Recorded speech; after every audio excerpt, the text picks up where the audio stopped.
அல்லேலூயா.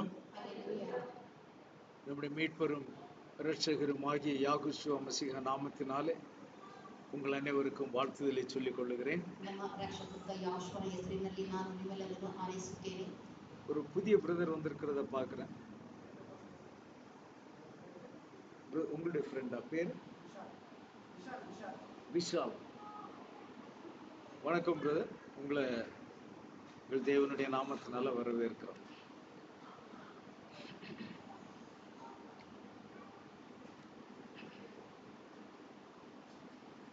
நாம் நம்முடைய வாழ்க்கை, இந்த உலகத்திலே நம்முடைய வாழ்க்கை எப்படி கடந்து போய் கொண்டிருக்கிறது என்பதை நாம் திரும்பி பார்ப்போமானால், ಈ ಲೋಕದಲ್ಲಿ ನಮ್ಮ ಜೀವನ ಹೇಗೆ ನಡೆಸುತ್ತಿದ್ದೇವೆ ಎಂದು ನಾವು ತಿರುಗಿ ನೋಡುವುದಾದರೆ, யாருமே நான் ரொம்ப திருப்திகரமாக நான் வாழ்ந்து கொண்டிருக்கிறேன் என்று அவ்வளவு எளிதாக சொல்லிவிட முடியாது. ಯಾರಾದರೂ ನಾನು ತುಂಬಾ ತೃಪ್ತಿಕರವಾಗಿ ಜೀವನ ನಡೆಸುತ್ತೇನೆ ಎಂದು ಅವರು ಸುಲಭವಾಗಿ ಹೇಳಲು ಸಾಧ್ಯವಿಲ್ಲ. அதுவும் அல்லாமல் சில சமயங்களிலே வீட்டிலே வியாதிகள் பெருகி இருப்பது, ಅದು ಮಾತ್ರವಲ್ಲದೆ ಮನೆಯಲ್ಲಿ ರೋಗ ಹೆಚ್ಚಾಗಿರುವುದು, வீட்டிலே கஷ்டங்கள் நிறைந்திருப்பது, ಮನೆಯಲ್ಲಿ ಕಷ್ಟದಿಂದ ತುಂಬಿರುವುದು, சமாதானம் இல்லாத ஒரு சூழ்நிலை, ಸಮಾಧಾನ ಇಲ್ಲದಂತ ಒಂದು ಪರಿಸ್ಥಿತಿ. இப்படிப்பட்ட சூழ்நிலைகளிலே அநேகர் நாம் கடந்து போய் கொண்டிருக்கிறோம். ಇಂಥ ಪರಿಸ್ಥಿತಿಯಲ್ಲಿ ಅನೇಕರು ನಾವು ಜೀವನ ನಡೆಸುತ್ತಿದ್ದೇವೆ. இப்படிப்பட்ட ஜனங்களுக்கு ஆறுதலை தரும்படியாக, சமாதானத்தை தரும்படியாகத்தான் யாகுஷுவ மசீஹ இந்த உலகத்தில் வந்தார். ಇಂಥ ಜನರಿಗೋಸ್ಕರವೇ ಸಮಾಧಾನ ಕೊಡುವುದಕ್ಕೋಸ್ಕರ ಯಾಕುಷುವ ಮೆಸ್ಸಿಯ ಈ ಲೋಕಕ್ಕೆ ಬಂದನು. அவர் வந்தும் அவரை நாம் அறிந்தும் கூட நாம் இன்னுமே ஒரு சமாதானமான ஒரு வாழ்க்கை வாழ்கிறோம் என்பதை நாம் திட்டவட்டமாக சொல்ல முடியாது. ಆತನು ಬಂದು ಕೂಡ ಇನ್ನೂ ನಮ್ಮ ಜೀವನದಲ್ಲಿ ಸಮಾಧಾನದಿಂದ ಜೀವನ ನಡೆಸುತ್ತೇವೆ ಎಂದು ಹೇಳುವುದಕ್ಕೆ ಆಗುವುದಿಲ್ಲ. என்ன காரணமாக இருக்க முடியும் ಇದಕ್ಕೆ ಏನು ಕಾರಣ ಇರಬಹುದು என்று நாம் என்றைக்கு சிந்திக்க ஆரம்பிக்கிறோமோ, ಯಾವಾಗ ಅದರ ಬಗ್ಗೆ ಯೋಚನೆ ಮಾಡಲು ಪ್ರಾರಂಭಿಸುತ್ತೇವೋ, அப்பொழுது அந்த வாழ்க்கை நல்லபடியாக அமைய ஆரம்பித்து விடும். ಆಗ ಆ ಜೀವನ ಒಳ್ಳೆಯ ಅನುಭವಕ್ಕೆ ಬರುತ್ತದೆ. நம்மிடத்தில் இருக்கிற பெரிய மிஸ்டேக் என்னவென்றால் நாம் சிந்திக்கவே மாட்டோம். ನಮ್ಮಲ್ಲಿರುವಂತಹ ಒಂದು ದೊಡ್ಡ ಕೊರತೆ ಏನೆಂದರೆ ನಾವು ಯೋಚನೆ ಮಾಡುವುದಿಲ್ಲ. போகிறது அப்படியே போய்க்கொண்டே இருக்கட்டும் என்று சொல்லி நாம் போய்க்கொண்டே இருப்போம். ಆ ಜೀವನ ಹೇಗೆ ನಡೆಯುತ್ತದೆ ಹಾಗೆ ನಡೆಯಲಿ ಎಂದು ಬಿಟ್ಟು ಬಿಡುತ್ತೇವೆ. ஆனால் வேதம் நமக்கு கற்றுக் கொடுக்கிறது, நீங்கள் சிந்திக்க வேண்டும். ಆದರೆ ಸತ್ಯವೇದ ನಮಗೆ ಹೇಳಿಕೊಡುತ್ತದೆ, ನೀವು ಯೋಚನೆ ಮಾಡಬೇಕು. யாரெல்லாம் அப்படி சிந்திக்கிறார்களோ அவர்களுடைய வாழ்க்கையில் தான் மாற்றங்கள் வரும். ಯಾರೆಲ್ಲ ಆ ರೀತಿ ಯೋಚನೆ ಮಾಡುತ್ತಾರೋ ಅವರ ಜೀವನದಲ್ಲಿ ಬದಲಾವಣೆ ಉಂಟಾಗುತ್ತದೆ. எரேமியா தீர்க்கதரிசியின் புஸ்தகம் 6ஆம் அதிகாரம் 16ஆம் வசனம். The book of Jeremiah chapter 6 verse 16. ಯೆರೆಮೀಯ ಪ್ರವಾದಿಯ ಪುಸ್ತಕ 6ನೇ ಅಧ್ಯಾಯ 16ನೇ ವಚನ. ಯಾವನು ಹೀಗೆ ನುಡಿಯುತ್ತಾನೆ, ದಾರಿಗಳು ಕೂಡುವ ಸ್ಥಳದಲ್ಲಿ ನಿಂತುಕೊಂಡು ನೋಡಿ, ಪುರಾತನ ಮಾರ್ಗಗಳು ಯಾವುವು, ಆ ಸನ್ಮಾರ್ಗವು ಎಲ್ಲಿ ಎಂದು ವಿಚಾರಿಸಿ ಅದರಲ್ಲಿ ನಡೆಯಿರಿ. ಇದರಿಂದ ನಿಮ್ಮ ಆತ್ಮಗಳಿಗೆ ವಿಶ್ರಾಂತಿ ಸಿಕ್ಕುವುದು, ಅದರಲ್ಲಿ ನಾವು ನಡೆಯುವುದೇ ಇಲ್ಲವೆಂದರು. ஆமென். வழிகளிலே நின்று பூர்வ பாதைகள் எவை என்று கேட்டு விசாரித்து நல்ல வழி எங்கே என்று பார்த்து அதிலே நடவுங்கள், அப்பொழுது உங்கள் ஆத்துமாவுக்கு இளைப்பாறுதல் கிடைக்கும் என்று யாகுவ சொல்லுகிறார். அவர்களோ நாங்கள் அதிலே நடக்க மாட்டோம் என்கிறார்கள். அப்ப எதை குறித்து பேசுகிறார்? இளைப்பாறுதல் எப்படி கிடைக்கும் என்று அவர் இங்கே நமக்கு விளக்கத்தை சொல்லுகிறார். ವಿಶ್ರಾಂತಿ ಹೇಗೆ ಸಿಗುತ್ತದೆ ಎಂದು ಆತನು ನಮಗೆ ಇಲ್ಲಿ ತಿಳಿಸಿಕೊಡುತ್ತಿದ್ದಾನೆ. அப்ப இளைப்பாறுதல் இல்லாமல் அலைமோதி கொண்டிருக்கிற ஜனங்கள் மத்தியிலே இந்த வார்த்தையை அவர் சொல்லுகிறார். ವಿಶ್ರಾಂತಿ ಇಲ್ಲದೆ ಅಲ್ಲಿ ಇಲ್ಲಿ ಅಲೆಯುತ್ತಿರುವ ಮನುಷ್ಯರ ಮಧ್ಯದಲ್ಲಿ ಈ ವಾಕ್ಯವನ್ನು ಆತನು ಹೇಳುತ್ತಿದ್ದಾನೆ. இந்த உலகத்தில் நீங்கள் யாரிடத்தில் கேட்டாலும் மிகவும் சொற்ப ஜனங்கள் மாத்திரம் எனக்கு ஒரு குறைவும் இல்லை, நான் நன்றாக இருக்கிறேன் என்று சொல்லுவார்கள். ಆದರೆ ಈ ಲೋಕದಲ್ಲಿ ನೀವು ಎಷ್ಟು ಜನನ ಕೇಳಿದರೂ ಅದರಲ್ಲಿ ಸ್ವಲ್ಪ ಜನ ಮಾತ್ರ ನನಗೆ ಯಾವ ಕೊರತೆಯೂ ಇಲ್ಲ ಎಂದು ಹೇಳುವರು. அல்லாமல் இந்த உலகத்தில் அநேகர் இளைப்பாறுதல் கிடைக்காமல் தான் அலைந்து கொண்டிருக்கிறார்கள். ಅಲ್ಲಿ ಈ ಲೋಕದಲ್ಲಿ ಅನೇಕ ಜನರು ವಿಶ್ರಾಂತಿ ಇಲ್ಲದೆ ಅಲೆಯುತ್ತಿದ್ದಾರೆ. அந்த இளைப்பாறுதல் எப்படி கிடைக்கும் என்று சரியான வழியில் போய் தேடினால் அவர்கள் உண்மையான இளைப்பாறுதலை கண்டடைவார்கள். ವಿಶ್ರಾಂತಿ ಎಲ್ಲಿ ಸಿಗುತ್ತದೆ ಎಂದು ಸರಿಯಾದ ಮಾರ್ಗದಲ್ಲಿ ನೋಡಿ ಹುಡುಕಿದರೆ ಅವರಿಗೆ ಖಂಡಿತವಾಗಲೂ ವಿಶ್ರಾಂತಿ ಸಿಗುತ್ತದೆ. ஆனால் இந்த உலகத்திலே தற்காலிகமான இளைப்பாறுதல் கிடைக்கக்கூடிய விஷயங்கள் அநேகம் இருக்கிறது. ಆದರೆ ಈ ಲೋಕದಲ್ಲಿ ತಾತ್ಕಾಲಿಕವಾಗಿ ವಿಶ್ರಾಂತಿ ಸಿಗುವ ಸ್ಥಳಗಳು ಅನೇಕ ಉಂಟು. ஜனங்கள் தவறுதலாக அந்த விஷயங்களை தெரிந்து கொள்ளுகிறார்கள். ಜನರು ತಪ್ಪಾಗಿ ಆ ವಿಷಯಗಳನ್ನು ಆರಿಸಿಕೊಳ್ಳುತ್ತಾರೆ. அந்த விஷயத்திலே ஒருவேளை அவர்களுக்கு கொஞ்ச நேரத்துக்கு அந்த இளைப்பாறுதல் கிடைக்கலாம். ಅಂತವರಿಗೆ ಆ ಸ್ವಲ್ಪ ಸಮಯ ಮಾತ್ರ ಅವರಿಗೆ ವಿಶ್ರಾಂತಿ ಸಿಗಬಹುದು. அது உண்மையிலே இளைப்பாறுதலா என்று கேட்டால் இளைப்பாறுதல் அல்ல. ಅದು ನಿಜವಾದ ವಿಶ್ರಾಂತಿ ಎಂದರೆ ಅದು ವಿಶ್ರಾಂತಿ ಅಲ್ಲ. அவர்கள் தங்களை மறந்து இருக்கிறார்கள் அந்த இடத்திலே.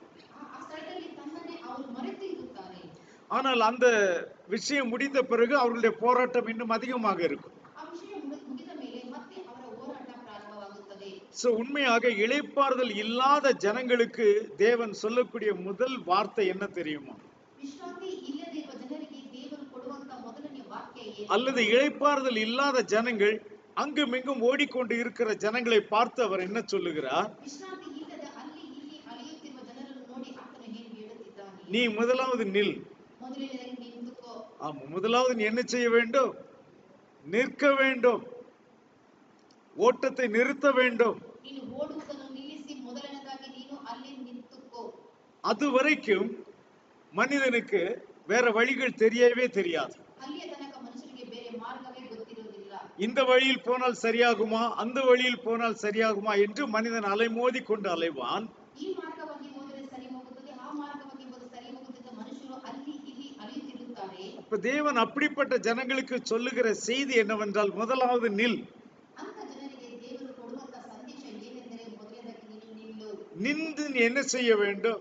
ನಿಂತುಕೊಂಡು ಏನು ಮಾಡಬೇಕು? சொல்லுகிறார், பூர்வ பாதைகள் எவை என்று கேட்டு நீ விசாரி. ಪುರಾತನ ಮಾರ್ಗಗಳು ಯಾವುವು ಎಂದು ನೀನು ಮೊದಲು ತಿಳಿದುಕೋ. அதிலே நல்ல வழி எது என்று பாரு. ಅದರಲ್ಲಿ ಒಳ್ಳೆಯದು ಯಾವುದು ಎಂದು ನೋಡು. அதிலே நீ அந்த பூர்வ பாதையிலே நல்ல வழியிலே நீ நட. ಪೂರ್ವ ಮಾರ್ಗಗಳಲ್ಲಿ ಒಳ್ಳೆಯ ದಾರಿಯಲ್ಲಿ ನಡೆ.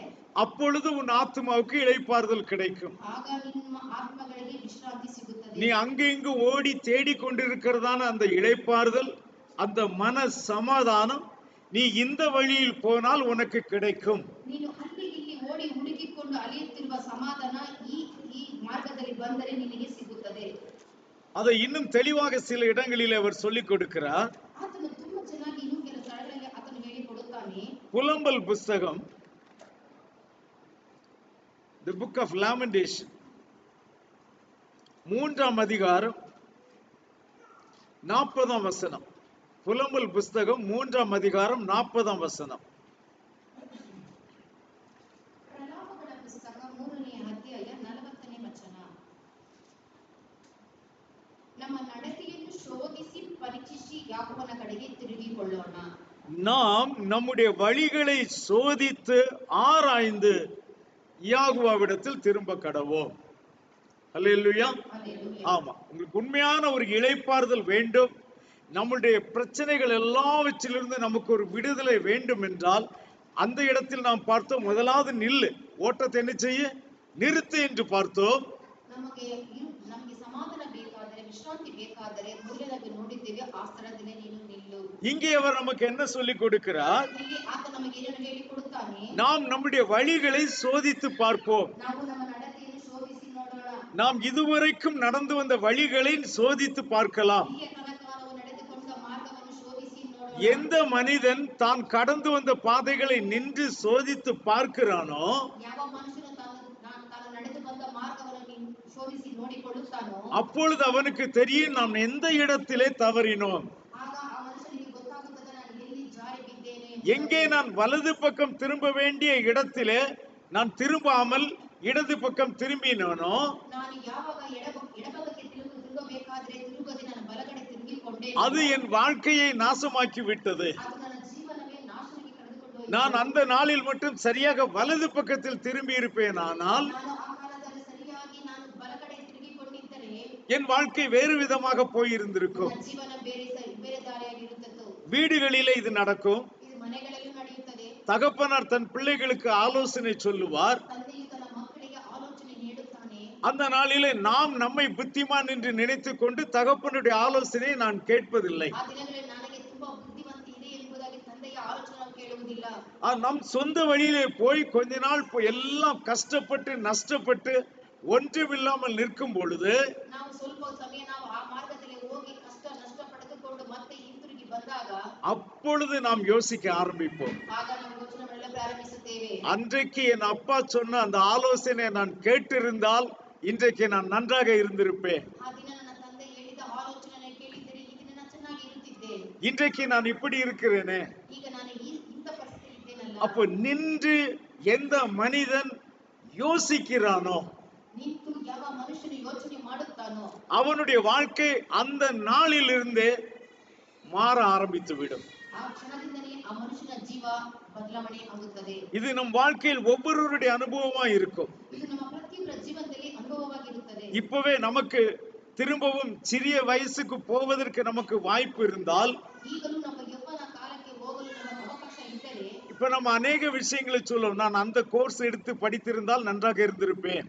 ನಾನು ಅನೇಕ ಸಲ ಹೇಳಬಹುದು, ನಾನು ಆ ಕೋರ್ಸ್ ತೆಗೆದುಕೊಂಡು ಓದಿದರೆ ಚೆನ್ನಾಗಿರುತ್ತಿದ್ದೆ. இந்த வேலையை நான் செய்திருந்தால் நன்றாக இருந்திருப்பேன். ಈ ಕೆಲಸವನ್ನು ಮಾಡಿದ್ದರೆ ನಾನು ಚೆನ್ನಾಗಿರುತ್ತಿದ್ದೆ. இந்த நண்பனோடு நான் சேராமல் இருந்தால் நன்றாக இருந்திருப்பேன். ಸ್ನೇಹಿತರೊಂದಿಗೆ ಸೇರದೆ ಇದ್ದಿದ್ರೆ ನಾನು ಚೆನ್ನಾಗಿರುತ್ತಿದ್ದೆ. இப்படி பல விஷயங்கள் நம்முடைய இளமையான பருவத்திலே செய்தவைகளை நினைத்து இந்த நாட்களிலே நாம் வேதனைப்படுவோம். ಯೌವನ ಕಾಲದಲ್ಲಿ ಮಾಡಿದಂತ ತಪ್ಪುಗಳನ್ನು ಈ ಕಾಲದಲ್ಲಿ ನಾವು ಕುಳಿತುಕೊಂಡು ಅದರ ಬಗ್ಗೆ ಯೋಚನೆ ಮಾಡುತ್ತೇವೆ. செய்த ஒரு சின்ன தப்பு தான் ಮಾಡಿದಂತ ಒಂದು ಸಣ್ಣ ತಪ್ಪಿನಿಂದ நம்முடைய வாழ்க்கையில எவ்வளவோ பெரிய மாற்றத்தை கொண்டு வந்து விட்டது. ನಮ್ಮ ಜೀವನದಲ್ಲಿ ಎಷ್ಟೋ ಬದಲಾವಣೆಯನ್ನು ತಂದು ಬಿಟ್ಟಿತ್ತು.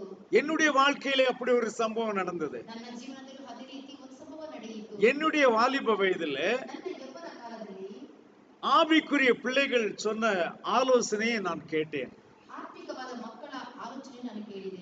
அவர்கள் சொன்னார்கள், நீ தேவனிடத்தில் திரும்பு என்று சொன்னார். ಅವರು ಹೇಳಿದರು, ದೇವರ ಬಳಿಗೆ ತಿರುಗಿಕೋ, நீ வேதத்தை வாசிக்க ஆரம்பி என்று சொன்னார்கள். ನೀನು ಸತ್ಯವೇದವನ್ನು ಓದಲು ಪ್ರಾರಂಭಿಸು ಎಂಬುದಾಗಿ. அவர்கள் சொன்ன ஆலோசனையை கேட்டு நான் வேதத்தை வாசித்து, இப்ப சகோதரி சொன்னது போல நான் ஜெபிக்க ஆரம்பித்தேன். ನಾನು ಅವರು ಹೇಳಿದ ಪ್ರಕಾರನೇ ದೇವರ ಕಡೆ ತಿರುಗಿಕೊಂಡು ನಾನು ಆ ಮಾರ್ಗದಲ್ಲಿ ನಡೆದು ನಾನು ಸತ್ಯವೇದವನ್ನು ಓದಲು ಪ್ರಾರಂಭಿಸಿದೆ. என் வீட்டில் எல்லாரும் கிறிஸ்தவர்கள் தான். ನನ್ನ ಮನೆಯಲ್ಲಿ ಎಲ್ಲರೂ ಕ್ರೈಸ್ತರೇ. ஆனாலும் அவர்களெல்லாம் தூங்கின பிறகு நான் ராத்திரியில் எழும்பி தனியாக ஜெபிப்பேன். ಅವರೆಲ್ಲ ಮಲಗಿಕೊಂಡ ಮೇಲೆ ರಾತ್ರಿ ಎದ್ದು ನಾನು ಪ್ರತ್ಯೇಕವಾಗಿ ಪ್ರಾರ್ಥನೆ ಮಾಡುತ್ತಿದ್ದೆ. என்னுடைய 17வது வயதில ನನ್ನ 17ನೇ ವಯಸ್ಸಿನಲ್ಲಿ தேவன் எனக்கு புதிய பாதையை திறந்து கொடுத்தார். ದೇವರು ನನಗೆ ಹೊಸ ಮಾರ್ಗವನ್ನು ತೆರೆದು ತೋರಿಸಿದನು. இன்றைக்கும் நான் அதை நினைத்து நான் தேவனுக்கு நன்றி செலுத்துகிறேன். ಈ ದಿನವೂ ಅದನ್ನು ನೆನೆಸಿಕೊಂಡು ನಾನು ದೇವರಿಗೆ ಕೃತಜ್ಞತೆಯನ್ನು ಸಲ್ಲಿಸುತ್ತಿದ್ದೇನೆ. அன்றைக்கு அந்த சகோதரர்கள் என்னுடைய பாதையை கொஞ்சம் திருப்பி விட்டபடியினாலே ಆ ದಿನಗಳಲ್ಲಿ ಆ ಸ್ನೇಹಿತರು ನನ್ನ ದಾರಿನ ಸ್ವಲ್ಪ ತಿರುಗಿಸಿದ್ದರಿಂದ என் வாழ்க்கையில நான் மிகப்பெரிய மேன்மையை அடைவதற்கு அது காரணமாக மாறிவிட்டது. ನನ್ನ ಜೀವನದಲ್ಲಿ ಬಹು ಹೆಚ್ಚುತನವನ್ನು ನೋಡಲು ಆ ಮಾರ್ಗ ಕಾರಣವಾಯಿತು. அதே போல என் கூட இருந்த வேறொரு சகோதரன், ಅದೇ ರೀತಿ ನನ್ನ ಜೊತೆಗಿದ್ದ ಬೇರೆ ಒಬ್ಬ ಸಹೋದರನು, அவனுக்கும் ஆலோசனை சொல்லப்பட்டது. ಆತನಿಗೂ ಆಲೋಚನೆ ಹೇಳಲ್ಪಟ್ಟಿತ್ತು.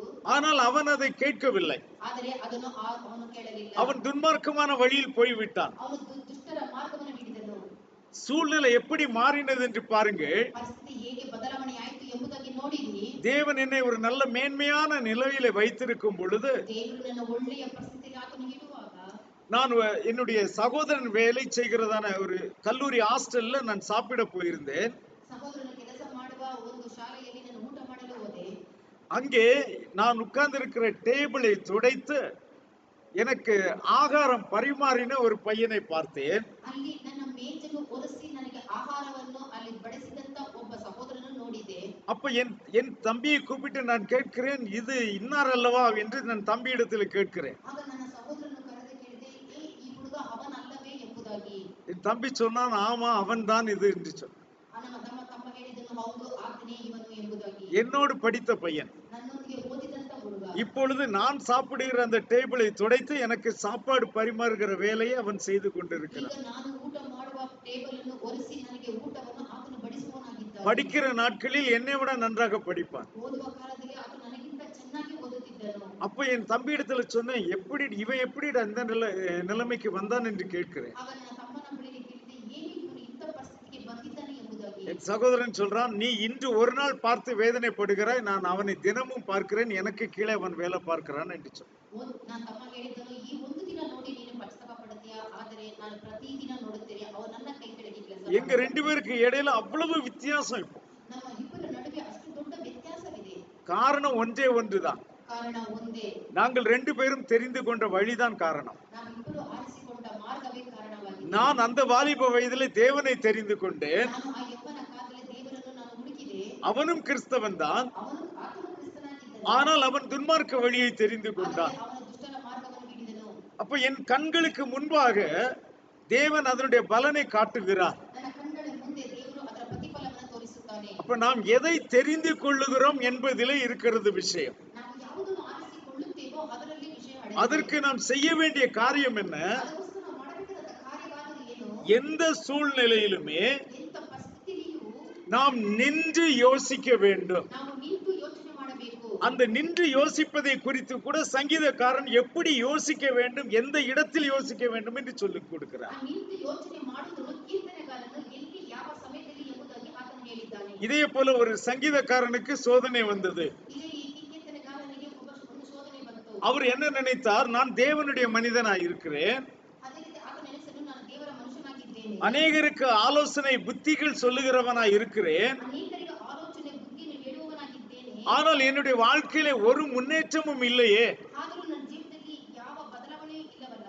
ஆனால் திரும்பி நான் துன்மார்க்கரை பார்க்கிறேன், ಆದರೆ ನಾನು ತಿರುಗಿ ದುರ್ಮಾರ್ಗನನ್ನು ನೋಡುತ್ತೇನೆ. அவர்கள் வீடுகளுக்கு மேல் வீடுகளும் ಅವ್ರ ಮನೆಯ ಮೇಲೆ ಮನೆ, நிலங்களுக்கு மேல் சொத்துக்களுக்கு மேல் சொத்துக்களும் வாங்கி குமித்துக் கொண்டிருக்கிறார்கள். ಆಸ್ತಿಯ ಮೇಲೆ ಆಸ್ತಿಯನ್ನು ಸೇರಿಸಿಕೊಳ್ಳುತ್ತಿದ್ದಾರೆ.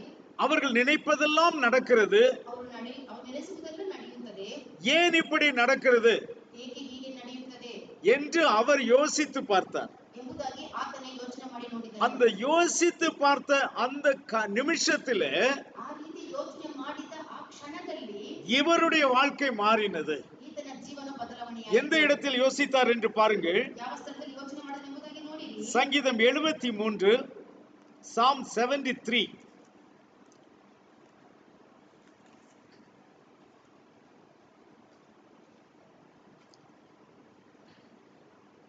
பதினாறாம் வசனம், 16, 17.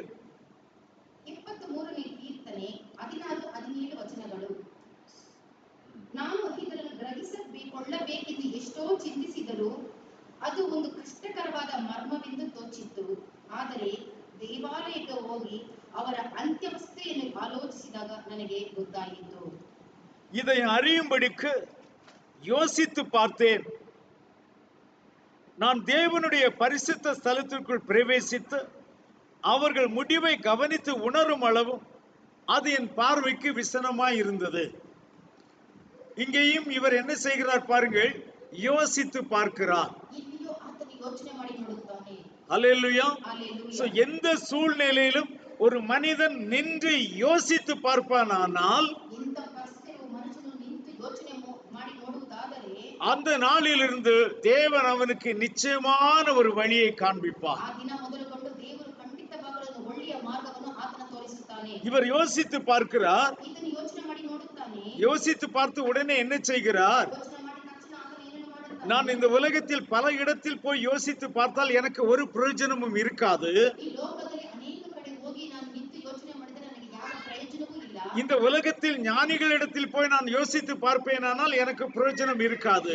ಲೋಕದಲ್ಲಿರುವ ಜ್ಞಾನವಂತರ ಬಳಿಯಲ್ಲಿ ಕುಳಿತುಕೊಂಡು ಯೋಚನೆ ಮಾಡಿದರೆ ನನಗೆ ಯಾವ ಪ್ರಯೋಜನ? காரணம் அவர்கள் எல்லாரும் என்னை போல பாடுள்ள மனிதர்கள் தானே. ಕಾರಣ ಅವರು ಎಲ್ಲ ನನ್ನ ಹಾಗೆ ಬಾಧೆಯಲ್ಲಿ ಇರುವವರಲ್ಲವೇ? ஆகையினால் அவர் என்ன செய்கிறார்? ಆದ್ದರಿಂದ ಆತನು ಏನು ಮಾಡುತ್ತಾನೆ? நான் தேவனுடைய பரிசுத்த ஸ்தலத்திற்குள் பிரவேசிப்பேன் என்று சொல்லுகிறார். ನಾನು ದೇವರ ಪರಿಶುದ್ಧ ಆಲಯದೊಳಗೆ ನಾನು ಪ್ರವೇಶಿಸುತ್ತೇನೆ. இது யோசித்த பிறகு எடுக்கிற முடிவு. ಇದು ಆತನು ಯೋಚನೆ ಮಾಡಿದ ಮೇಲೆ ತೆಗೆಯುವಂತ நமக்கு சரியான வழி எங்கே கிடைக்கும் என்றால் தேவனுடைய சமூகத்தில் தான் அது கிடைக்கும். ನಮಗೆ ಸರಿಯಾದ ಮಾರ್ಗ ಎಲ್ಲಿ ಸಿಗುತ್ತದೆ ಎಂದರೆ ಅದು ದೇವರ ಸಮ್ಮುಖದಲ್ಲಿ ಮಾತ್ರವೇ. சோ இப்பொழுது அவர் அந்த யோசித்து நான் தேவனுடைய சமூகத்திற்குள் போகட்டும் என்று தீர்மானிக்கிறார். ಈಗ ಆತನು ಯೋಚನೆ ಮಾಡಿ ದೇವರ ಸಮ್ಮುಖಕ್ಕೆ ಹೋಗೋಣ ಎಂದು ಆತನು ತೀರ್ಮಾನ ಮಾಡಿಕೊಳ್ಳುತ್ತಾನೆ. நம் வாழ்க்கையில எல்லா மனிதர்களுமே ஒரு நிமிஷம் யோசித்து நீங்கள் தேவனுடைய பக்கத்திலே நீங்கள் திரும்பி விடுவீர்களானால் ಎಲ್ಲ ಮನುಷ್ಯರು ನಿಂತುಕೊಂಡು ಒಂದು ಕ್ಷಣ ಯೋಚನೆ ಮಾಡಿ ದೇವರ ಕಡೆ ತಿರುಗಿ ತಿರುಗಿಕೊಂಡರೆ உங்களுக்கு ஜீவன் கிடைக்கும். ನಿಮಗೆ ಜೀವವು ಸಿಗುತ್ತದೆ. உங்கள் வாழ்க்கைக்கு ஒரு அர்த்தம் கிடைக்கும். ನಿಮ್ಮ ಜೀವನಕ್ಕೆ ಒಂದು ಅರ್ಥ ಸಿಗುತ್ತದೆ. உங்கள் வாழ்க்கையின் தேடுதல் நிறைவேறும். ನಿಮ್ಮ ಜೀವನದಲ್ಲಿ ಹುಡುಕಾಡುವುದು ನೆರವೇರುತ್ತದೆ. நீங்கள் எட்ட முடியாத சந்தோஷத்தையும் சமாதானத்தையும் தேவனிடத்திலே நீங்கள் கண்டுகொள்வீர்கள். ನಿಮಗೆ ಗ್ರಹಿಸಲಾರದ ಸಂತೋಷ ಸಮಾಧಾನವನ್ನು ದೇವರ ಬಳಿಯಲ್ಲಿ ನೀವು ಪಡೆದುಕೊಳ್ಳುವಿರಿ. அப்ப நாம் திரும்பி வருதல் என்று சொன்னால் ಹಾಗಿದ್ದರೆ ತಿರುಗಿ ಬರುವುದೆಂದರೆ தேவனிடத்திற்கு திரும்பி வர வேண்டும். ದೇವರ ಬಳಿಗೆ ತಿರುಗಿ ಬರಬೇಕು. சோ இந்த தேவனுடைய பரிசுத்த ஸ்தலத்திற்குள் பிரவேசித்த பின்பு அவருக்கு சில உண்மைகள் வெளிப்பட ஆரம்பிக்கிறது. ದೇವರ ಪರಿಶುದ್ಧನ ಆಲಯದ ಕಡೆಗೆ ತಿರುಗಿ ಬಂದಾಗ ಆತನಿಗೆ ಕೆಲವು ಆಲೋಚನೆಗಳು ಸಿಗುತ್ತವೆ. இப்பொழுது அவருக்கு புரிகிறது, நான் வீணாக அல்லவா அந்த ஜனங்கள் மேல் நான் பொறாமை கொண்டேன். ನಾನು ಅವರಲ್ಲಿ ಹೀನಾಯವಾಗಿ ಅವರ ಮೇಲೆ ನಾನು ಕೋಪಗೊಂಡೇನಲ್ಲ. அப்போ தேவன் அந்த ஜனங்களுடைய முடிவையும் காண்பிக்கிறார், ದೇವರು ಅಂತ ಜನರ ಅಂತ್ಯವನ್ನು ತೋರಿಸುತ್ತಾನೆ, இந்த மனிதனுடைய இடத்தையும் காண்பிக்கிறார். ಈ ಜನರ ಅಂತ್ಯವನ್ನು ಅದನ್ನು ತೋರಿಸುತ್ತಾನೆ. இப்பொழுது தேவன் மற்றவர்களை காட்டிலும் என்னை நன்றாகவே வைத்திருக்கிறார் என்கிற உண்மை அவருக்கு அங்கே வெளிப்படுகிறது. ಈಗ ಆತನಿಗೆ ಆ ಜನರ ಮುಂದೆ ನನ್ನನ್ನು ದೇವರು ಚೆನ್ನಾಗಿ ಇಟ್ಟಿದ್ದಾನೆ ಎಂದು ಆತನು ತಿಳಿದುಕೊಳ್ಳುತ್ತಾನೆ. சோ இதுவரை துக்கத்தோடு தேவனுக்கு ஊழியம் செய்து கொண்டிருந்த அந்த மனிதன் ಇಲ್ಲಿಯ ತನಕ ದೇವರಿಗೆ ದುಃಖವಾಗಿ ಸೇವೆ ಮಾಡುತ್ತಿದ್ದಂತ ಒಬ್ಬ ಸೇವಕ இப்பொழுது உற்சாகத்தோடு அந்த ஊழியத்தை செய்கிறார். ಈಗ ಆತನು ಉತ್ಸಾಹದಿಂದ ದೇವರ ಸೇವೆಯನ್ನು ಮಾಡುತ್ತಾನೆ. இப்பொழுது அவர் என்ன சொல்லுகிறார் என்று பாருங்கள். கடைசி வசனம் 73 கடைசி 28. ನನಗಾದರೂ ದೇವರ ಸಾನ್ನಿಧ್ಯವೇ ಭಾಗ್ಯವು.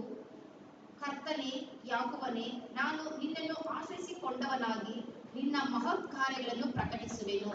எனக்கோ தேவனை அண்டிக் கொண்டிருப்பதே நலம். நான் உமது கிரியைகளை எல்லாம் சொல்லி வரும்படி யாகோவாகிய ஆண்டவர் மேல் என் நம்பிக்கையை வைத்திருக்கிறேன் என்று சொல்லுகிறார். இவர் முதலில் என்ன சொன்னார்? ಈತನು ಮೊದಲನೇದಾಗಿ ಏನನ್ನು ಹೇಳಿದನು? நான் தேவையில்லாமல் அல்லது வீணாகவே தேவனுடைய ஆலயத்துக்கு நான் போய் கொண்டிருக்கிறேன். ನಾನು ಬೇಡಬಲ್ಲದ ನಾನು ಹೀನಾಯವಾಗಿ ನಾನು ದೇವರ ಸಭೆಗೆ ಹೋಗುತ್ತಿದ್ದೇನೆ. இப்படி சொல்லிக் கொண்டிருக்கிற வேளையில் தான் ஒரு நாள் நின்று அவர் யோசித்தார். ಈ ರೀತಿ ಹೇಳಿಕೊಂಡಿರುವಾಗ ಆತನು ಒಂದು ದಿನ ನಿಂತು ಯೋಚನೆ ಮಾಡಿದನು. யோசிக்க ஆரம்பித்த உடனே அவருக்கு அங்கே வழி தெரிய ஆரம்பிக்கிறது. ಆತನು ನಿಂತು ಯೋಚನೆ ಮಾಡಿದ ತಕ್ಷಣ ಅವನಿಗೆ ಒಂದು ಮಾರ್ಗ ತೆರೆಯಿತು. அவர் தேவனுடைய சமூகத்துக்கு வருகிறார். ಆತನು ದೇವರ ಸಮ್ಮುಖಕ್ಕೆ ಬರುತ್ತಾನೆ. இப்பொழுது அவருடைய வாழ்க்கை முற்றிலுமாக மாறி போகிறது. ಆತನ ಜೀವನ ಪೂರ್ತಿಯಾಗಿ ಬದಲಾವಣೆ ಹೊಂದುತ್ತದೆ. என்னை கேட்டுக்கொண்டிருக்க அருமையான தேவ பிள்ளைகளே, ಇದನ್ನು ಕೇಳಿಕೊಂಡಿರುವ ಪ್ರೀತಿಯ ದೇವರ ಮಕ್ಕಳೇ, உங்கள் வாழ்க்கையில் மாற்றம் வேண்டுமா? ನಿಮ್ಮ ಜೀವನದಲ್ಲಿ ಬದಲಾವಣೆ ಬೇಕಾ? இதுவரை தேடி தேடி சோர்ந்து போனீர்களா? ಇಲ್ಲಿ ತನಕ ಹುಡುಕಿ ಸಾಕಾಯಿತಾ? நீங்கள் இப்பொழுது தேவனிடத்தில் திரும்புங்கள். ಈಗ ನೀವು ದೇವರ ಬಳಿಗೆ ತಿರುಗಿಕೊಳ್ಳಿರಿ. அவர் நிச்சயமாக உங்கள் வாழ்க்கையை ஆசீர்வதிப்பார். ಖಂಡಿತವಾಗಲೂ ಆತನು ನಿಮ್ಮ ಜೀವನವನ್ನು ಆಶೀರ್ವದಿಸುತ್ತಾನೆ. புலம்பல் 3ஆம் அதிகாரம் 40ஆம் வசனத்தை திரும்ப வாசிக்கலாம். ನಮ್ಮ ನಡತೆಯನ್ನು ಶೋಧಿಸಿ ಪರೀಕ್ಷಿಸಿ ಯಾಕೋಬನ ಕಡೆಗೆ ತಿರುಗಿಕೊಳ್ಳೋಣ. ஆமென். நாம் நம்முடைய வழிகளை சோதித்து ஆராய்ந்து யாகுவாவிடத்திலே திரும்ப கடவோம். அல்லேலூயா. அல்லேலூயா. இப்ப முதல்ல சோதிக்க வேண்டும், இரண்டாவது ஆராய வேண்டும். இந்த ரெண்டும் செய்த பிறகு மூன்றாவது செய்ய வேண்டிய காரியம் என்ன? தேவனிடத்திலே திரும்ப வேண்டும். அல்லேலூயா. அல்லேலூயா. நாம் எப்பொழுது தேவனிடத்திலே திரும்புகிறோமோ அப்பொழுது நம்முடைய வாழ்க்கை ஆசீர்வதிக்கப்படும். ಆಮೆನ್. ಮೊದಲನೇದಾಗಿ ನಮ್ಮ ಜೀವನವನ್ನು ಶೋಧಿಸಬೇಕು ಮತ್ತೆ ಪರೀಕ್ಷಿಸಬೇಕು. ಪರೀಕ್ಷಿಸಿ ದೇವರ ಕಡೆ ತಿರುಗಿಕೊಂಡರೆ ನಮ್ಮ ಜೀವನ ದೇವರಿಂದ ಆಶೀರ್ವದಿಸಲ್ಪಟ್ಟ ಜೀವನವಾಗಿರುತ್ತದೆ. நாம் நம்முடைய வாழ்க்கையை திரும்பி பார்ப்போமானால் நாம் செய்த அந்த காரியங்கள் எல்லாம் மிகவும் மோசமான காரியங்கள் தான் இருக்கும். ನಮ್ಮ ಜೀವನವನ್ನು ತಿರುಗಿ ನೋಡಿದರೆ ನಮ್ಮ ಜೀವನದಲ್ಲಿ ಮಾಡಿದಂತ ಎಲ್ಲ ಕ್ರಿಯೆಗಳು ಬಹು ಕೆಟ್ಟದಾಗಿರುತ್ತವೆ. ஆனால் அப்படிப்பட்ட சூழ்நிலையிலே தேவனிடத்தில் திரும்புவது எப்படி? ಅಂತ ಪರಿಸ್ಥಿತಿಯಲ್ಲಿ ದೇವರ ಕಡೆ ತಿರುಗಿಕೊಳ್ಳುವುದು ಹೇಗೆ? அவர் சொல்லுகிறார், நாம் நம்முடைய கைகளோடும் கூட நம்முடைய இருதயத்தையும் பரலோகத்துக்கு நேராக ஏறெடுக்க கடவோம்.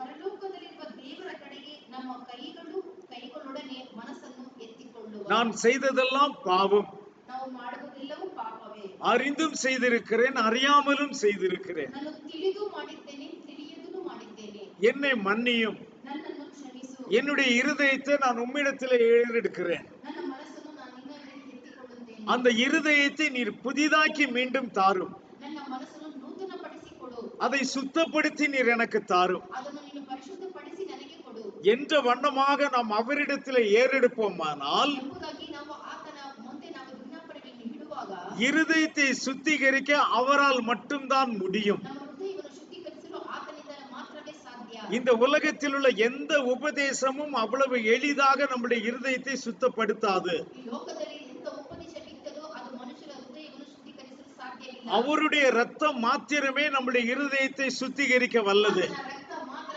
ಹೃದಯವನ್ನು ಶುದ್ಧೀಕರಿಸಲು ಸಾಧ್ಯ. நம்முடைய இருதயத்தை மீண்டும் புதிய இருதயமாக மாற்ற வல்லது அந்த ரத்தம் தான். ನಮ್ಮ ಹೃದಯವನ್ನು ನೂತನ ಹೃದಯವಾಗಿ ಮಾಡುವುದು ಆತನ ರಕ್ತವೇ. அவர்தான் நம்மை உருவாக்கின தேவன். ಆತನೇ ನಮ್ಮನ್ನು ಉಂಟು ಮಾಡಿದಂತ ದೇವರು. ஆகவே நம்மில் பழுதாய் போன ஒவ்வொரு காரியங்களையும் அவர் மாத்திரமே சரி செய்ய முடியும். ನಮ್ಮಿಂದ ಮಾಡಿದಂತ ಎಲ್ಲ ಕಾರ್ಯಗಳನ್ನು ಆತನೇ ಸರಿ ಮಾಡಲು ಸಾಧ್ಯ. வேற யாருக்கும் அந்த அதிகாரம் கிடையாது. ಬೇರೆ ಯಾರಿಗೂ ಅಧಿಕಾರ ಇಲ್ಲ. ஆக எப்பொழுது நாம் நம்மை முழுமையாக அவருடைய கரத்திலே ஒப்பு கொடுத்து விடுகிறோமோ, ಯಾವಾಗ ನಮ್ಮನ್ನು ಪೂರ್ತಿಯಾಗಿ ಆತನ ಕೈಗಳಲ್ಲಿ ಒಪ್ಪಿಸಿ ಕೊಡುತ್ತೇವೋ, அவர் எல்லாவற்றையும் சரி செய்கிறார். ಆತನು ಎಲ್ಲವನ್ನು ಸರಿ ಮಾಡುವವನಾಗಿದ್ದಾನೆ. எல்லாவற்றையும் புதிதாக மாற்றுகிறார். ಎಲ್ಲವನ್ನು ಆತನು ನೂತನವಾಗಿ ಮಾರ್ಪಡಿಸುತ್ತಾನೆ. நம்முடைய வாழ்க்கை அங்கிருந்து புதிதாக தொடங்க ஆரம்பிக்கிறது. ನಮ್ಮ ಜೀವನ ಅಲ್ಲಿಂದ ಹೊಸದಾಗಿ ಪ್ರಾರಂಭವಾಗುತ್ತದೆ. மீண்டும் ஒரு வாழ்க்கை நமக்கு கிடைத்தது போல் ஆகிறது. ಮತ್ತೆ ಒಂದು ಹೊಸ ಜೀವನ ಸಿಕ್ಕಿದ ಹಾಗೆ ನಮಗೆ ಅನುಭವ ಆಗುತ್ತದೆ. 2 கொரிந்தியர் 3ஆம் அதிகாரம் 17ஆம் வசனம் என்று நினைக்கிறேன். 2 கொரிந்தியர்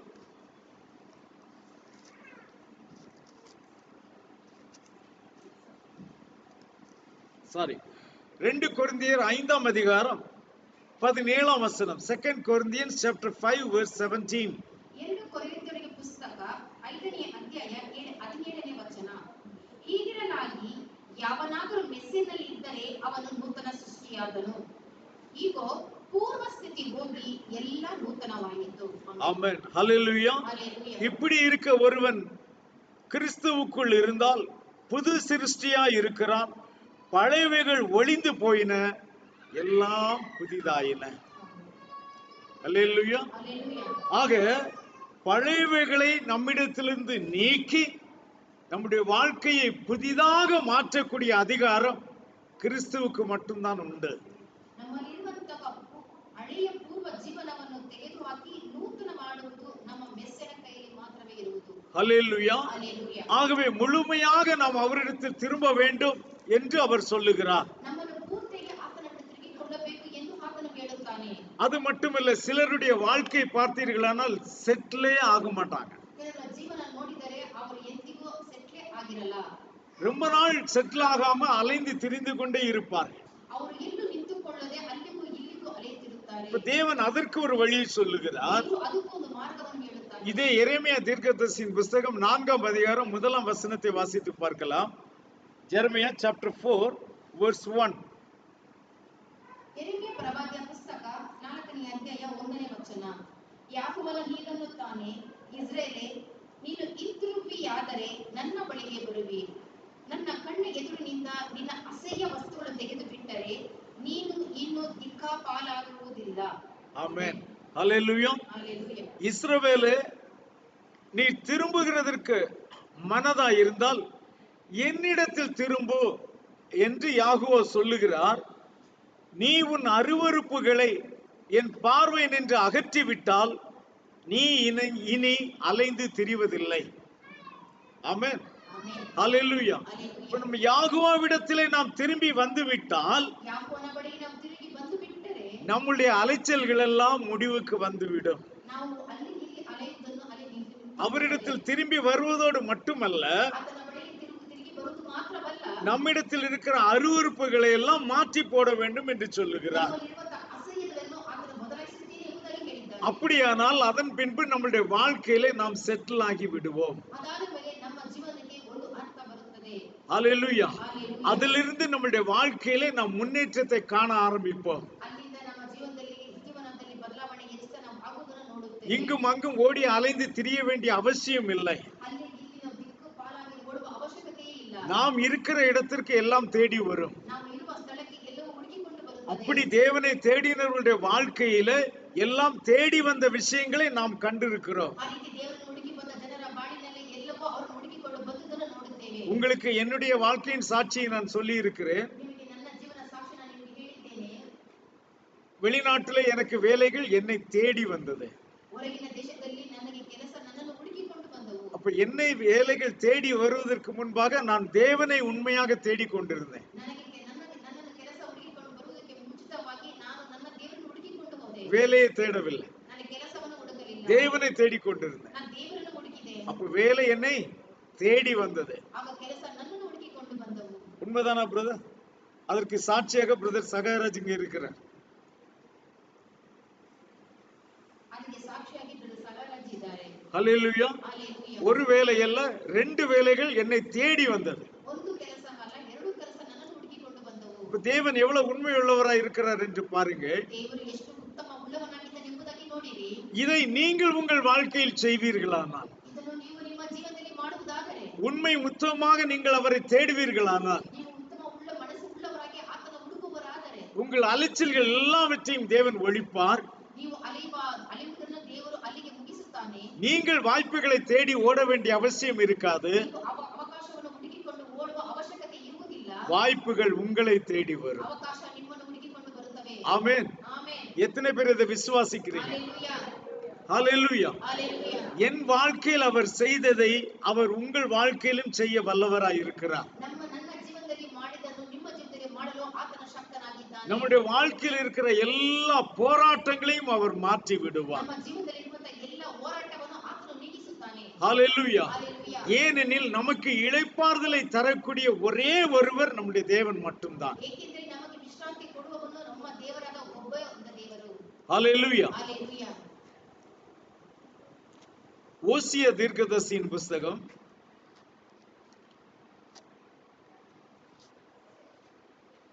14ஆம் அதிகாரம் 1-2 வசனங்களை வாசிக்கலாம். The book of Hosea, chapter 14, verses 1 and 2. ಹೋಶಿಯ ಪ್ರವಾದಿಯ ಪುಸ್ತಕ 14ನೇ ಅಧ್ಯಾಯ 1-2 ವಚನಗಳು. ಇಸ್ರಾಯೇಲೇ, ನೀನು ಹಿಂತಿರುಗಿ ನಿನ್ನ ದೇವರಾದ ಯಾಕೋಬನನ್ನು ಸೇವಿಸಿಕೋ. ನಿನ್ನ ಅಪರಾಧದಿಂದಲೇ ನೀನು ಮುಗ್ಗರಿಸಿ ಬಿದ್ದಿ. ಪಶ್ಚಾತ್ತಾಪದ ಮಾತುಗಳನ್ನು ತೆಗೆದುಕೊಂಡು ಯಾಕೋಬನ ಬಳಿಗೆ ಹಿಂತಿರುಗಿ ಆತನಿಗೆ ನಮ್ಮ ಅಪರಾಧಗಳನ್ನು ಸಂಪೂರ್ಣವಾಗಿ ನಿವಾರಣೆ ಮಾಡಿ ನಮ್ಮಲ್ಲಿನ ಒಳ್ಳೆಯದನ್ನು ಅಂಗೀಕರಿಸು.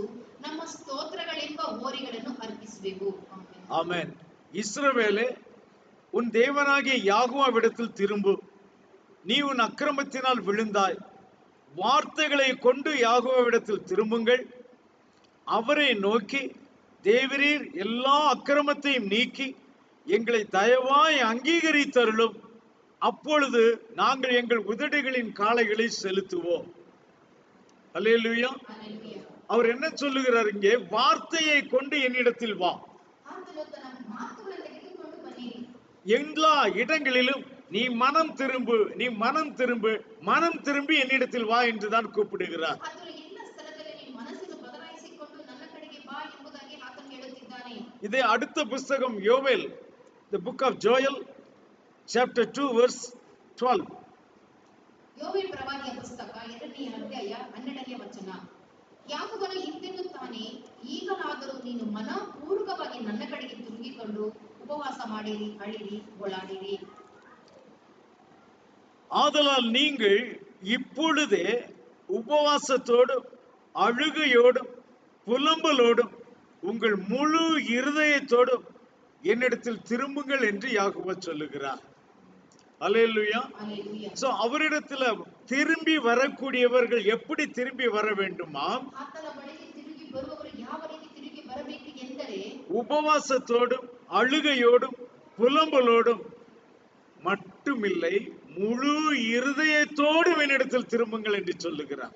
ಆತನ ಬಳಿಗೆ ಹಿಂತಿರುಗಬೇಕಾದರೆ ಉಪವಾಸದಿಂದಲೂ ಗೋಳಾಟದಿಂದಲೂ ಪ್ರಲಾಪಗಳಿಂದಲೂ ತನ್ನ ಪೂರ್ಣ ಹೃದಯದಿಂದ ಆತನ ಕಡೆಗೆ ತಿರುಗಿಕೊಂಡು ಬರಬೇಕು. ஹல்லேலூயா. ஹalleluya. ஆக நாம் வழிகளை சிந்தித்து பார்த்ததோடு மட்டுமல்ல, ನಾವು ಮಾರ್ಗದಲ್ಲಿ ನಿಂತುಕೊಂಡು ಯೋಚನೆ ಮಾಡುವುದು ಮಾತ್ರವಲ್ಲ, நாம் தேவனிடத்தில் திரும்ப வேண்டும். ನಾವು ದೇವರ ಬಳಿಗೆ ತಿರುಗಿಕೊಳ್ಳಬೇಕು. அப்படி தேவனிடத்தில் நாம் திரும்பும் பொழுது ಆ ರೀತಿ ದೇವರ ಬಳಿಗೆ ತಿರುಗಿಕೊಳ್ಳುವಾಗ தேவன் நிச்சயமாக நம்மை ஆசீர்வதிக்கிறார். ದೇವರು ಖಂಡಿತವಾಗಲೂ ನಮ್ಮನ್ನು ಆಶೀರ್ವದಿಸುತ್ತಾನೆ. நாம் எப்படிப்பட்ட சூழ்நிலையில் இருந்தாலும் சரி, ನಾವು ಎಂಥ ಪರಿಸ್ಥಿತಿ ಇದ್ದರೂ ಸರಿಯೇ, நாம் தேவனிடத்தில் திரும்பினால் அவர் நம்மை தள்ளுவதே கிடையாது. ನಾವು ದೇವರ ಬಳಿಗೆ ತಿರುಗಿದರೆ ಆತನು ಎಂದಿಗೂ ನಮ್ಮನ್ನು ತಳ್ಳುವುದಿಲ್ಲ. என்னை ரட்சியும் என்று சொல்லக்கூடிய அந்த சொல்லை அவர் தள்ளவே மாட்டார். ನನ್ನ ರಕ್ಷಿಸು ಎಂಬ ಹೇಳುವ ಮಾತನ್ನು ಆತನು ಎಂದಿಗೂ ತಳ್ಳುವುದಿಲ್ಲ. அவர் நம்முடைய பாரம்பரியங்களையோ நம்முடைய அக்கிரம செய்கைகளையோ அவர் ஒன்றும் யோசித்து பார்ப்பதில்லை. ಆತನು ನಮ್ಮ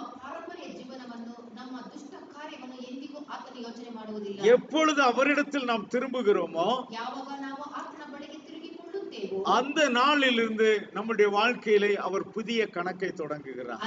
ಆ ದಿನದಿಂದ ಮೊದಲುಗೊಂಡು ನಮ್ಮ ಜೀವನದಲ್ಲಿ ಹೊಸ ಲೆಕ್ಕವನ್ನು ಆತನು ಮಾಡುತ್ತಾನೆ. அந்த புதிய கணக்கு நம்முடைய லாப கணக்காகத்தான் இருக்கும். ಆ ಹೊಸ ಲೆಕ್ಕ ನಮ್ಮ ಜೀವನದ ಲಾಭ ಲೆಕ್ಕವಾಗಿರುತ್ತದೆ. எதுவும் நம்மை நஷ்டப்படுத்த அவர் விட மாட்டார். ಯಾವುದು ನಮ್ಮ ಜೀವನದಲ್ಲಿ ನಷ್ಟವಾಗಲು ಆತನು ಬಿಡುವುದಿಲ್ಲ. ஆம், அருமையான தேவ பிள்ளைகளே, ದೇವರ ಮಕ್ಕಳೇ, இன்னும் ஒரு காரியத்தில் கூட அவர் திரும்புவதை தான் சொல்லிக் கொண்டிருக்கிறார். ಮತ್ತು ಒಂದು ಕಾರ್ಯದಲ್ಲೂ ಆತನು ಮನ ತಿರುಗಿರಿ ಎಂದು ಹೇಳುತ್ತಿದ್ದಾನೆ. ஆகாய் தீர்க்கதரிசியின் புஸ்தகம் 1ஆம் அதிகாரம் 5ஆம் வசனம். Haggai, the book of Haggai, chapter 1, verse 5. ಹಾಗಾಯ ಪ್ರವಾದಿಯ ಪುಸ್ತಕ 1ನೇ ಅಧ್ಯಾಯ 5ನೇ ವಚನ. ಈ ಸಮಯದಲ್ಲಿ ಸೇನಾಧೀಶ್ವರ ಯಾಕೋಬನು ಇಂತೆನ್ನುತ್ತಾನೆ, ನಿಮ್ಮ ಗತಿ ಏನಾಗಿದೆ ಎಂದು ಮನಸ್ಸಿಗೆ ತಂದುಕೊಳ್ಳಿರಿ. ஹல்லேலூயா. ஹல்லேலூயா. இப்பொழுதும் சேனைகளின் யாகோவா சொல்லுகிறார், உங்கள் வழிகளை சிந்தித்து பாருங்கள். தேவன் நம்மை நேசிக்கிறபடியினாலே சில காரியங்களை நம்முடைய வாழ்க்கையில அனுமதிக்கிறார். ದೇವರು ನಮ್ಮನ್ನು ಪ್ರೀತಿಸುವುದರಿಂದ ಕೆಲವು ಕಾರ್ಯಗಳನ್ನು ನಮ್ಮ ಜೀವನದಲ್ಲಿ ನಡೆಯುವುದಕ್ಕೆ ಆತನು ಅದನ್ನು ಅನುಗ್ರಹಿಸುತ್ತಾನೆ. அவர் அதை ಅನುಮதிப்பதற்கு காரணம் நாம் சிந்தித்து பார்த்து அவரிடத்தில் திரும்ப வேண்டும் என்பதற்காகவே. ಆ ಕಾರ್ಯವು ನಮ್ಮ ಜೀವನದಲ್ಲಿ ಆತ ನಡೆಯುವುದಕ್ಕೆ ಅನುಮತಿ ಕೊಡುವ ಕಾರಣ ನಾವು ಅದನ್ನು ಯೋಚನೆ ಮಾಡಿ ಆತನ ಬಳಿಗೆ ತಿರುಗಿಕೊಳ್ಳುವುದಕ್ಕೋಸ್ಕರ. இதே புஸ்தகம் 2ஆம் அதிகாரம் 17ஆம் வசனத்தை வாசித்து பார்க்கலாம். 2:17.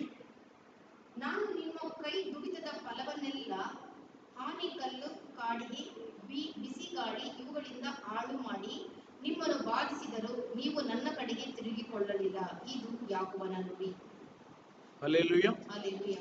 கருக்காயினாலும் விஷப்பனியினாலும் கல்மழையினாலும் உங்களை உங்கள் கைகளின் வேலையிலெல்லாம் அடித்தேன், ஆனாலும் நீங்கள் என்னிடத்தில் மனதை திருப்பாமல் போனீர்கள் என்று யாகோவா சொல்லுகிறார்.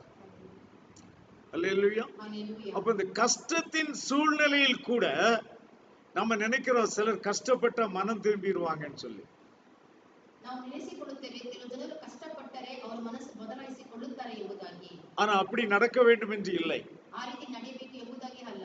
இன்னும் அதிக கஷ்டம் வந்தாலும் மனம் திரும்பாமல் தன் மனதை கடினப்படுத்துகிற ஜனங்கள் இருக்கிறார்கள். ಇನ್ನು ಅಧಿಕವಾಗಿ ಕಷ್ಟ ಬಂದರೂ ತನ್ನ ಮನಸ್ಸನ್ನು ಬದಲಾವಣೆ ಮಾಡಿಕೊಳ್ಳದ ಜನರು ಇನ್ನೂ ಅನೇಕರಿದ್ದಾರೆ. இங்கே அந்த ஜனங்கள் அப்படித்தான் இருந்திருக்கிறார்கள். ಇಲ್ಲಿ ಆ ಜನರು ಆ ರೀತಿ ಇದ್ದಾರೆ. அவர் சொல்றாரு, நான் உங்களை இப்படியெல்லாம் கஷ்டப்படுத்தினேன், ಆತನು ಹೇಳುತ್ತಾನೆ, ನನಗೆ ನಿಮಗೆ ಈ ತರ ಕಷ್ಟವನ್ನು ಕೊಟ್ಟೆ, ஆனாலும் நீங்கள் என்னிடத்தில் மனம் திரும்பவில்லை என்று சொல்லுகிறார். ಆದರೂ ನೀವು ನನ್ನ ಕಡೆಗೆ ತಿರುಗಿಕೊಳ್ಳಲಿಲ್ಲ ಎಂಬುದಾಗಿ ಹೇಳುತ್ತಾನೆ. அப்ப தேவன் நாம் மனம் திரும்ப வேண்டும் என்பதற்காக அவர் காத்து கொண்டு நிற்கிறார். ದೇವರು ನಮ್ಮನ್ನು ಅವರ ಕಡೆಗೆ ನಾವು ತಿರುಗಿಕೊಳ್ಳಬೇಕೆಂಬುದಕ್ಕೋಸ್ಕರ ಅದು ಕಾದುಕೊಂಡಿದ್ದಾನೆ. எதற்காக நாம் மனம் திரும்ப வேண்டும் என்று அவர் காத்து கொண்டிருக்கிறார்? ಯಾವುದಕ್ಕೋಸ್ಕರ ಮನಸ್ಸು ತಿರುಗಿಕೊಳ್ಳಬೇಕೆಂದು ಆತನು ಕಾಯುತ್ತಿದ್ದಾನೆ? நம்மை ஆசீர்வதிக்க வேண்டும் என்பதற்காக, ನಮ್ಮನ್ನು ಆಶೀರ್ವದಿಸೋಕ್ಕೋಸ್ಕರ, உங்களுக்கு நன்மையானவைகளை காண்பிக்க வேண்டும் என்பதற்காக. ನಿಮಗೆ ಒಳ್ಳೆಯದನ್ನು ತೋರಿಸಬೇಕು ಎಂಬುದಕ್ಕೋಸ್ಕರ.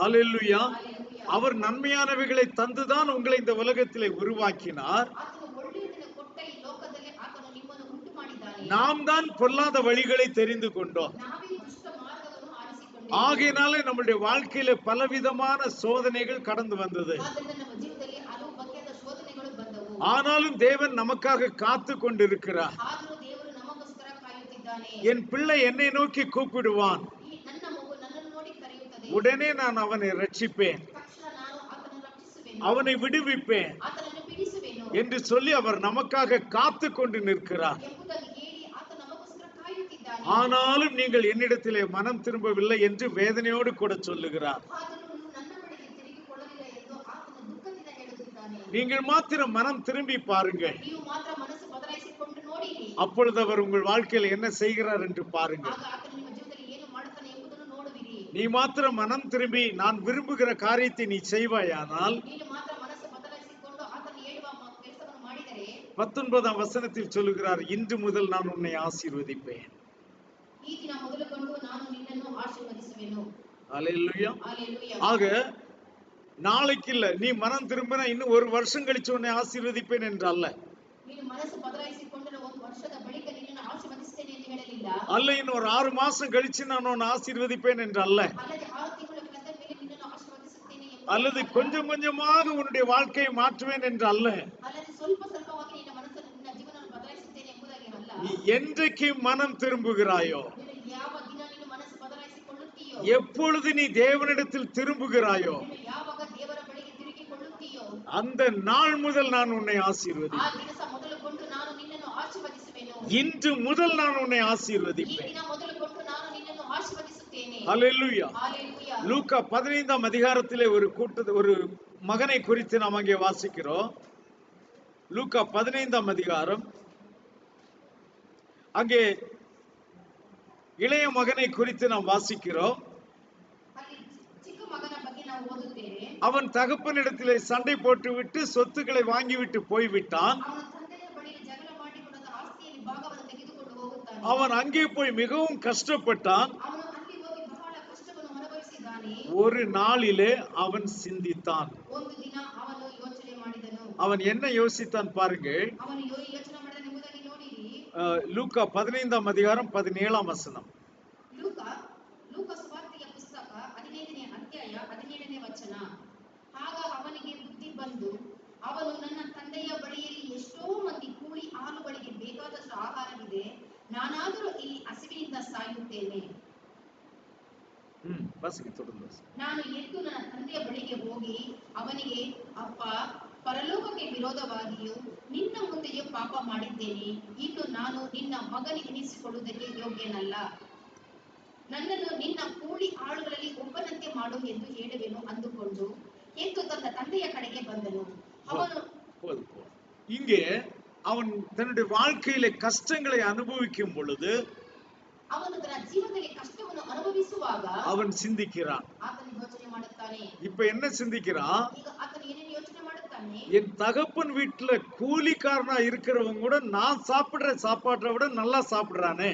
ನನ್ನ ಮನೆಯಲ್ಲಿ ಕೆಲಸ ಮಾಡುವ ಕೆಲಸಗಾರರು ಕೂಡ ನಾನು ತಿನ್ನುವ ಆಹಾರಕ್ಕಿಂತ ಚೆನ್ನಾಗಿ ಆಟ ಮಾಡುತ್ತಾರೆ. நான் உடுக்கிற உடையை காட்டிலும் நல்ல உடைகளை வஸ்திரத்தை உடுக்கிறானே.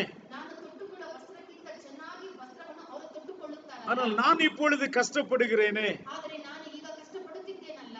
யோசிக்க ஆரம்பிக்கிறான். ಅವನು ಯೋಚನೆ ಮಾಡಲು ಪ್ರಾರಂಭಿಸಿದ. யோசித்து அவன் அங்கே உட்கார்ந்து அழுது கொண்டே இருந்தால் எதுவும் பிரயோஜனம் இருக்கிறதா? ಯೋಚನೆ ಮಾಡಿಕೊಂಡು ಹಳ್ಳಿ ಕುಳಿತುಕೊಂಡು ಅಳುತ್ತಿದ್ದರೆ ಏನು ಪ್ರಯೋಜನ ಇರುತ್ತಿರಲಿಲ್ಲ. அவன் நிலைமையில ஒரு மாற்றமும் வரப்போவதில்லை. ಅವನ ಪರಿಸ್ಥಿತಿಯಲ್ಲಿ ಯಾವ ಬದಲಾವಣೆಯೂ ಆಗುತ್ತಿರಲಿಲ್ಲ. உடனே அவன் என்ன செய்கிறான் என்று பாருங்கள். ತಕ್ಷಣ ಅವನು ಏನು ಮಾಡ್ತಾನೆ ಎಂಬುದಾಗಿ ನೋಡಿರಿ. நான் எழுந்து என் தகப்பனிடத்திற்கு நான் போவேன். ನಾನು ಎದ್ದು ನನ್ನ ತಂದೆಯ ಕಡೆಗೆ ಹೋಗುತ್ತೇನೆ. இதுதான் சரியான தீர்மானம். ಇದೇ ಸರಿಯಾದ ತೀರ್ಮಾನವಾಗಿರುತ್ತದೆ. யோசித்து நாம் மனம் திரும்பினால் மட்டும் போதாது. ನಾವು ಯೋಚನೆ ಮಾಡಿ ಮನಸ್ಸು ತಿರುಗಿಸಿಕೊಂಡರೆ ಮಾತ್ರ ಸಾಲದು. அல்லது வருந்தி அழுதால் மட்டும் போதாது. ಅವನ ದುಃಖದಿಂದ ಹತ್ತರೆ ಮಾತ್ರ ಸಾಲದು. நீ எங்கே போக வேண்டுமோ அங்கே போக வேண்டும். ನೀನು ಎಲ್ಲಿಗೆ ಹೋಗಬೇಕು ಅಲ್ಲಿಗೆ ಹೋಗಬೇಕು. ஹல்லேலூயா. ಹಲ್ಲೆಲೂಯಾ. அவன் திரும்பி தன் தகப்பனிடத்திற்கு வருகிறான். ಅವನು ಮತ್ತೆ ತಿರುಗಿ ಕೂಡ ತನ್ನ ತಂದೆಯ ಬಳಿಗೆ இப்ப ಬರುತ್ತಾನೆ. தகப்பனிடத்தில் வந்து சொல்லுகிறான், நான் பாவம் செய்தேன், ಈಗ ತಂದೆಯ ಬಳಿಗೆ ಬಂದು ಹೇಳುತ್ತಾನೆ, ನಾನು ಪಾಪ ಮಾಡಿದ್ದೇನೆ, என்னை மன்னித்திடும். ನನ್ನನ್ನು ಕ್ಷಮಿಸು.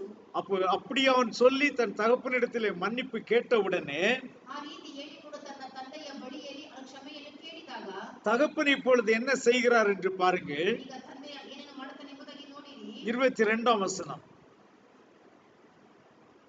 ತಂದೆಯು ತನ್ನ ಆಳುಗಳಿಗೆ ಶ್ರೇಷ್ಠವಾದ ನಿಲುವಂಗಿಯನ್ನು ತಟ್ಟನೆ ತಂದು ಇವನಿಗೆ ತೊಡಿಸಿರಿ, ಇವನ ಕೈಗೆ ಉಂಗುರವನ್ನು ಹಿಡಿರಿ, ಕಾಲುಗಳಿಗೆ ಜೋಡು ಮೆಟ್ಟಿರಿ, ಕೊಪ್ಪಿದ ಆ ಕರುವನ್ನು ತಂದು ಕೊಯ್ಯಿರಿ, ಹಬ್ಬ ಮಾಡೋಣ, ಉಲ್ಲಾಸ ಪಡೋಣ.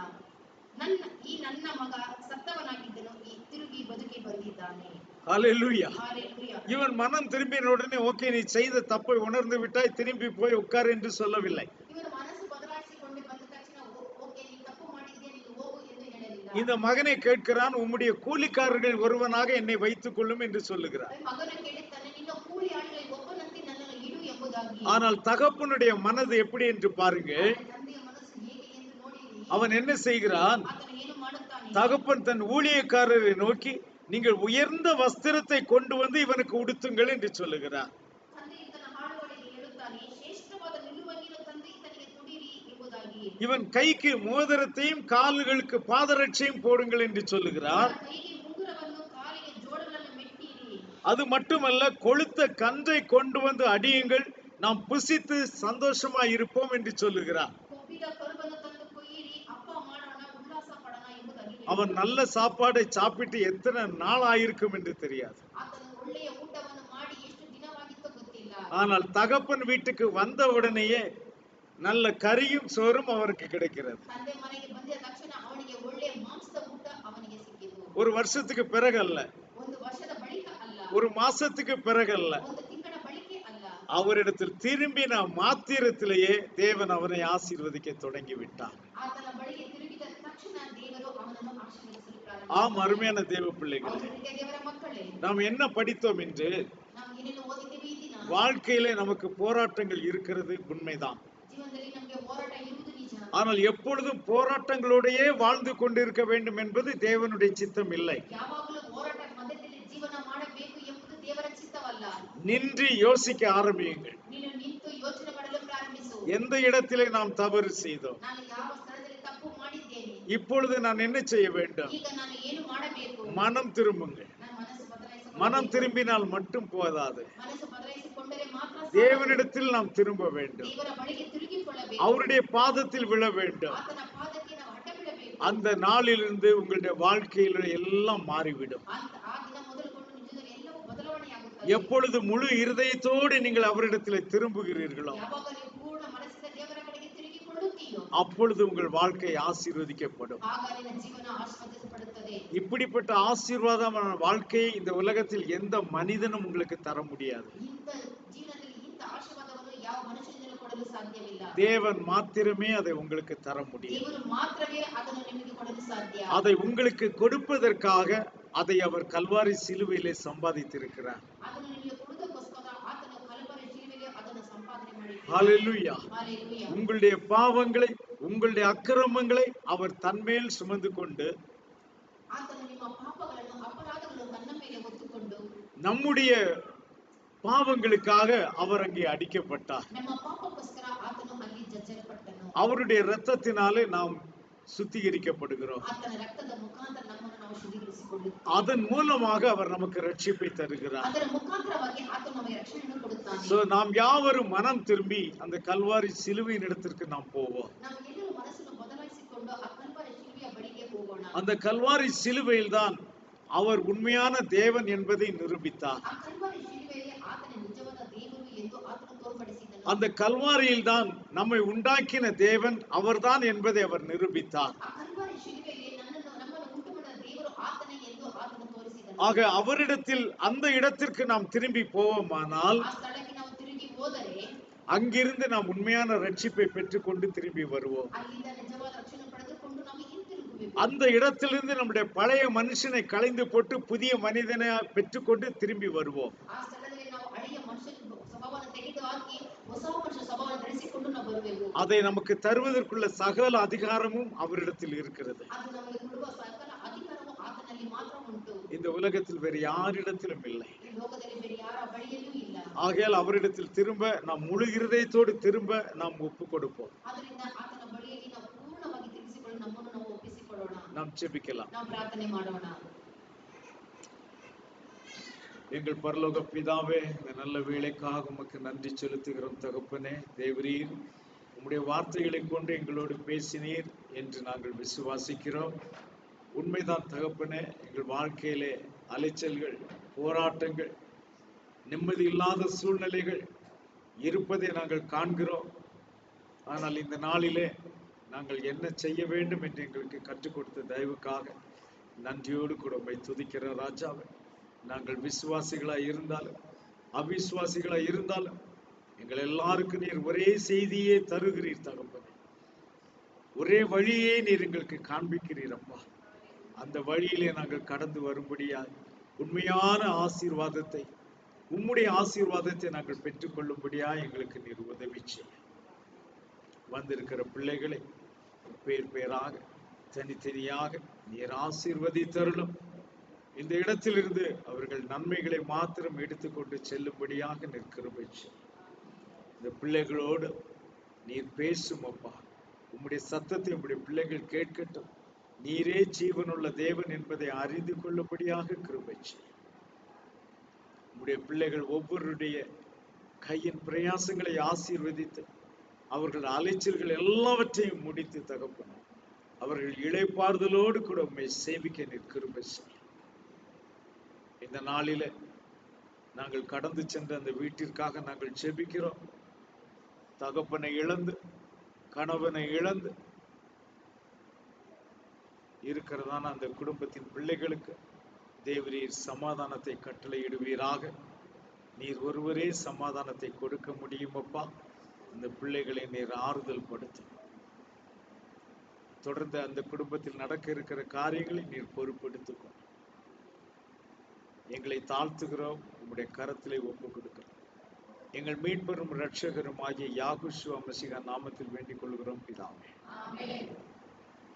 யாகுவா உங்களை ஆசீர்வதிப்பாராக. யாகுவா ஷலோம். ஆமென். ஹல்லேலூயா.